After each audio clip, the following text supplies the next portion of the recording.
Salam hər kəsə, əziz müdavimlərim. Mən pedaqoq Şahmarzadə Gülşən. Hər birinizi xoş gördük. Və mən bugün sizinlə birgə mövzumuza keçməmişdən öncə bunu vurğulamaq istəyirəm ki, bizim ödənişsiz şəkildə müsahibə, MİQ və sertifikasiya hazırlığı üzrə qruplarımız fəaliyyət göstərir. Bundan yararlanmaq istəyən hər bir tərbiyəçi müdavimlər əlaqə nömrəmizlə qeydiyyatdan keçə bilər, əlaqə saxlaya bilər və onları qeyd edərək qruplara əlavə edə bilərəm. Və eyni ilə də WhatsApp-ın qrup linkini də videonun altında qeyd edib paylaşacağım və istəyən hər bir kəs buradan qoşula bilər. Keçək biz gün rejimi haqqında danışaq. Təbii ki, bilirik ki, bizim imtahan mövzularımızın da digər mövzularından biri, əsas nüanslardan biri də gün rejimidir. Gün rejimi təbii ki, bizim bağçamızda da çox önəmli aspektlərdən biridir. Və gün rejimi uşağın fəaliyyətində, onun yetişməsində də çox önəmli bir rol oynayır. Və gün rejiminin tərifinə baxaq, nə deyir? Gün ərzində bütün fəaliyyət növlərinin, istirahətin və qida qəbullarının müddəti, təşkili və bölgüsüdür. Gün rejimi, əziz müəllimlər, bizim gündəlik həyatımızı təbii ki, əks etdirir.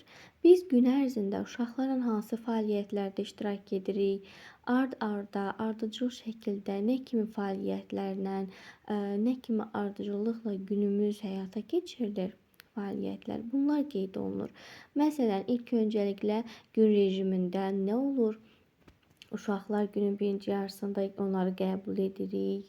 Bu da gün rejimidir. Səhər idman edirik və ardınca qidalanmadır və duş qəbul edilməsi və s. kimi belə, yəni ki, gün rejiminə uyğun olaraq fəaliyyətlərin ard-arda həyata keçirilməsidir. Bunları qeyd edir.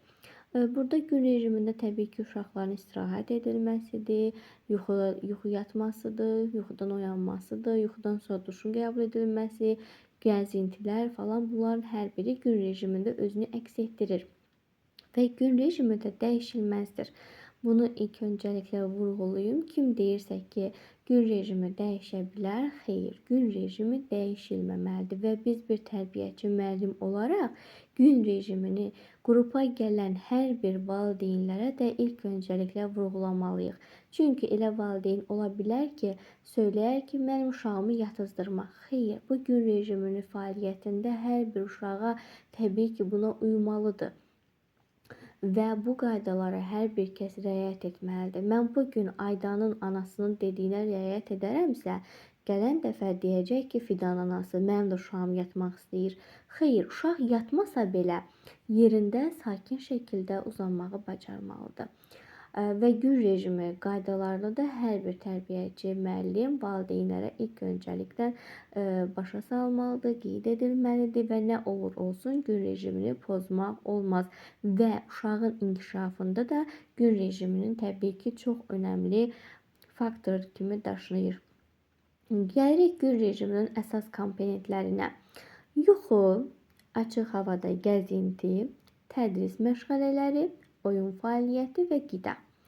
Bu komponentlərin hər birinin məzmun və davam etmə müddəti, həmçinin onların müəyyən yaş dövrlərindəki rolu qanuna uyğun olaraq dəyişir. Yaşlara görə, yəni gün rejimi dəyişə bilər. Və gün rejimi il boyu dəyişilməz olaraq qalır. Müəyyən bir bayramlar, tədbirlər olsa belə yenə də bu gün rejimi dəyişilmir. Gəlirəm yuxu. Yuxu nə deməkdir? Bütün fizioloji sistemlərin ilk növbədə baş beyin qabığı hüceyrələrinin fəaliyyətinin tam funksional bərpasını təmin edir. Müxtəlif yaşlı uşaqların yuxuya olan fizioloji tələbatı onların sinir sisteminin iş qabiliyyəti səviyyəsindən asılıdır. Yəni, nə demək istəyir? Mən bunu sizə başa düşəcəyiniz şəkildə ifadə edim. Yəni, Yuxu bizim bütün fizioloji sistemlərimizi, bütün bədənimizin, sinir sistemlərimizin yuxuya keçərək, yuxuda yataraq və yuxudan oyandıqdan sonra elə bil bütün beyin sistemlərimizin, sinir sistemlərimizin, bədənimizin hər birinin yenidən bərpasını təmin edir. Elə olur ki, görürsüz, bağçadan və məktəbdən uşaqlar gələrkən nəyə görə deyirlər ki, 1 saat yat, 2 saat yat, dur, beynin yorğunluğu keçsin, dur, dərslərini oxu, beyin rahatlansın. Çünki istər-istəməz gündəlik olaraq fəaliyyətlərdə beyin, bədən yüklənir və biz bunun bədənimizin rahatlanmasını, beyin damarlarımızın, sinir sistemlərimizin rahatlanmasını yuxu vasitəsilə biz bunu tənzimləyirik. Açıq havada qalma, gəzinti. Fəaliyyət prosesində orqanizmin funksional vəziyyətinin və iş qabiliyyətinin bərpası üçün ən səmərəli istirahət növüdür. Açıq havada qalma orqanizmin möhkəmləndirilməsi, ultrabənövşəyi şüa çatışmazlığı profilaktikasında təsirli vasitədir. Açıq havada qalma biz uşaqları açıq havada gəzinti edərkən və yaxud da ki, müəyyən bir fəaliyyətlər, prosesləri yerinə yetirərkən açıq havada, xarici mühit gedir də bu da. Xarici inkişaf etdirici mühit. Bu zaman uşaqlarda orqanizm möhkəmlənir və daha çox yay aylarında uşaqlar xarici inkişaf etdirici mühit olaraq bu fəaliyyətləri yerinə yetirdikdə, demək, bağçanın xaricində, yəni həyətində fəaliyyət göstərirlər. Bu zaman onlarda günəş şüaları vasitəsilə D vitaminini də qəbul etmiş olurlar. Ən təbii D vitamini qəbul edilməsi yay aylarında günəş işığı ilə qazanılanlardır. Və açıq havada uşaqlar həm ciyərlərinə təmiz oksigen də qəbul etmiş olurlar. Onlar həm də öz bədənlərini də iş qabiliyyətlərini bərpa etmiş olurlar. Yəni ki, açıq havanın uşaqların həyatında çox önəmli bir rolu var. Həm uşaqlarda kiçik motorika, böyük motorikada inkişaf edir açıq havada fəaliyyət göstərərkən. Belə. Tədris məşğələləri erkən yaşlarda onlar oyun səciyyəsini daşıyır. Tədris prosesinin mürəkkəbləşdirmək mümkünlüyü məktəbəqədər yaşda meydana çıxır. Bu zaman uşaqların iş qabiliyyəti də artır. Rejimdə nitqin inkişafına yönəldilmiş nisbətən davamlı məşğələlər 20-30 dəqiqə nəzərdə tutulur. Demək, burada nə demək istəyir? Tədris məşğələlərində, yəni biz bilirik ki, uşaqlar erkən yaşlardan etibarən oyun vasitəsilə, oyun fəaliyyəti ilə uşaqlar öyrənməyə başlayırlar, kəşf edirlər, müəyyən bir fəaliyyətlərdə tədqiqat bacarıqları aparırlar oyuncaqlar vasitəsilə. Bu da uşaqlarda ən böyük öyrənməyə yol açan nüanslardan biridir. Gəldik isə indi məktəbə hazırlıqda oyun fəaliyyətinə.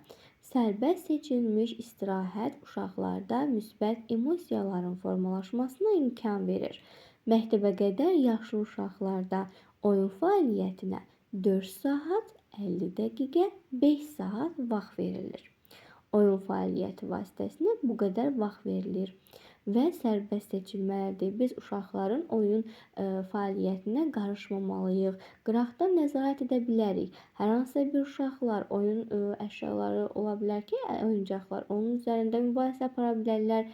Sən oynama, mənimdir, mən oynayacağam. Bu zaman müəyyən müdaxilələr edə bilərik. Bu kimi problemlərin qarşısının alınması üçün. Amma biz oyun fəaliyyətində uşaqları sərbəst şəkildə həm güşələrlə fəaliyyət göstərməsinə, həm də oyuncaqların seçilməsində qarışmamalıyıq. Uşaqlar hər biri olaraq öz təsəvvürlərinə, yaradıcılıqlarına uyğun olaraq təbii ki, oyun prosesində iştirak etməlidirlər. Qida qəbulu şəxsi gigiyena rejiminin vacib komponentlərindəndir. Onlar uşaqlarda gigiyenik, mədəni vərdişlər tərbiyə etdirir.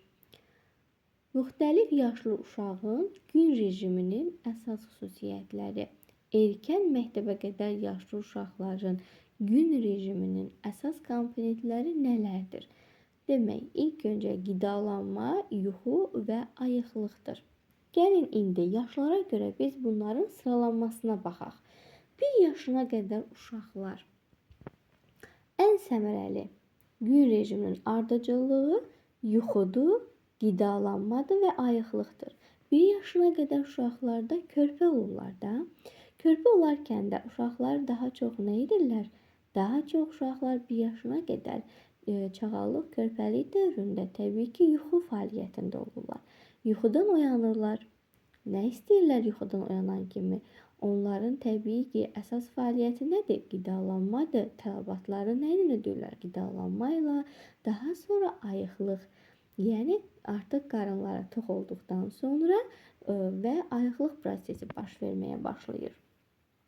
Nisbətən böyük yaşda isə bu ardıcıllıq yuxudur, ayıqlıqdır və qidalanma şəklində olur. Yəni nisbətən böyük yaşda uşaqlar artıq yuxudan oyanırlar və ayıqlıq onlarda baş verir və daha sonra isə qidalanma özünü göstərir. Ayıqlıq dövrü müxtəlif oyunlar, sonralar isə böyüklərin rəhbərliyi ilə tədricən mürəkkəbləşir. Ayıqlığın təşkilində sakit məşğələ və hərəkətlərin növbələşməsinə fikir vermək lazımdır. Çünki biz ayıqlıq təşkil etdiyimiz zaman uşaqları elə bil yuxudan ayıqlığını, qidalanmadan sonra özlərinə gəlməsini təmin etmək üçün biz burada sakit tempdə oyunlardan, məşğələlərdən istifadə etməliyik ki, çünki hərəkətli olduğu zaman bu uşaqlarda da bir qədər sinir, aqressiv hallar yarada bilər. Biz onları yavaş-yavaş təmkinli şəkildə təbii ki, ayıqlığını təmin etməliyik. Məktəbəqədər yaşlı uşaqların gün rejimi. Bu uşaqların gün rejimində başlıca yer sağlamlığın möhkəmləndirilməsinə və əsas hərəkətləri təkmilləşdirilməsinə yer verilir. Rejim nədir? Rejim uşaqların qidalanmasında, yatağında, durmağında, oynamasında, fəaliyyətin hər birinin ardıcıllığının növbələşməsinə düzgün şəkildə təmin olunmasıdır. Yəni, biz gündəlik olaraq da, ola bilər ki, bu tərifi yaddan çıxarda bilərik imtahan ərəfəsində. Biz belə yadda saxlamalıyıq ki, mən gündəlik olaraq nə kimi rejim özümə qururam? Yəni, hər bir insan özünə müəyyən bir rejim qurmalıdır ki, o gündəlik olaraq nələri etdiyini, nələr etmədiyini, yəni ki, bunları bilməlidir, bacarmalıdır. Hər hansısa bir insan özünə düzgün şəkildə rejim qura bilmirsə, onun günü artıq, yəni heç sayılmış olur. Günü boş-boşuna getmiş olur. Ona görə də biz gündəlik olaraq özümüzə müəyyən bir rejim qurmalıyıq. Bu saatda dərsimi oxuyacağım, bu saatda istirahətimi edəcəm, bu saatda çay saatımdır, bu saatda yatmaq vaxtımdır, bu saatda durmaq vaxtımdır. Biz bunun əsasında öz rejimimizi qurmalıyıq. Və bunu yerinə yetirmədikdə artıq nə bizim istirahətimiz qalır, artıq bizim günümüz pozulur, rejimimiz pozulur. Və bu da uşaqlarda artıq sağlamlığının da pozulmasına, yuxusuzluğun da pozulmasına gətirib çıxardır. Ona görə də rejim prosesi uşaqların və eyni ilə də biz böyüklərin bir həyatında çox önəmli bir rol oynayır. Və rejim özü də 2 hissəyə ayrılır. Günün birinci yarısında olan rejim və günün ikinci yarısında olan. Günün birinci yarısında uşaqları biz qəbul edirik bağçaya. Uşaqları tərbiyəçi müəllim olaraq qəbulu olur. Daha sonra biz uşaqları qəbul etdikdən sonra nə edirik? Yəni, bunu belə yadda saxlamalıyıq biz. Ola bilər ardıcıllığı yadda saxlaya bilmərik. Biz öz-özümüzə bunu deyərək artıq yadda saxlayırıq. Uşaqları qəbul etdim. Qəbul edəndən sonra artıq uşaqlarla mən səhər idman edirəm. Səhər gimnastikası.